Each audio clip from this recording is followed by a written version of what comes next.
যে দেশের একটা বড় রাজনৈতিক দল যাদের নেতারা এখন পালিয়ে বেড়ায়,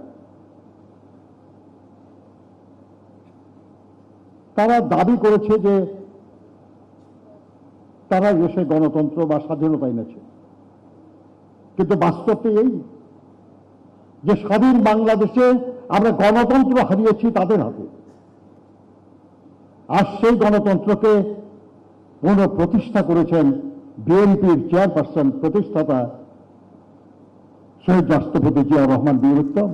স্বাধীনতা মানে শুধু ভূখণ্ডের স্বাধীনতা না, স্বাধীনতা মানে প্রতিটি নাগরিকের স্বাধীনতা। আজকে সেই স্বাধীনতা নিশ্চিত করার জন্য আমাদের নেতা কৃষকদের হাতে কৃষক কার্ড তুলে দিচ্ছেন, প্রতিটি পরিবারকে ফ্যামিলি কার্ড তুলে দিচ্ছেন, বৃক্ষরোপণের মাধ্যমে দেশের মানুষকে জলবায়ু পরিবর্তনের মাধ্যমে স্বস্তি দেওয়ার, শান্তি দেওয়ার এবং সমৃদ্ধি দেওয়ার চেষ্টা করছেন। Vision QLED Google TV, where colors come alive. কর্মসংস্থান সৃষ্টির জন্য নিয়মিত প্রতিনিয়ত কাজ করে চলেছেন। শিক্ষা, এটাকে জনগণের আকাঙ্ক্ষা পূরণের হাতিয়ার বানানোর জন্য চেষ্টা করে চলেছেন। কিন্তু বন্ধুগণ, একা একা বা মাত্র কিছুজন মিলে কিন্তু এই বিশাল কাজ করা যাবে না।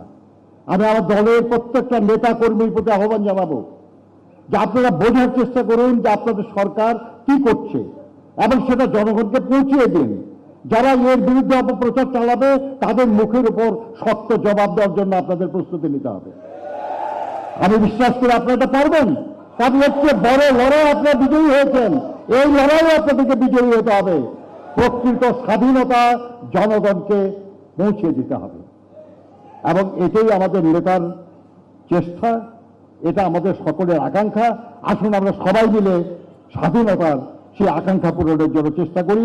যে স্বাধীনতার জন্য লড়াই করেছিল দেশের লাখো মানুষ, যে স্বাধীনতার ঘোষণা করেছিলেন আমাদের নেতা শহীদ প্রেসিডেন্ট জিয়াউর রহমান বীর উত্তম।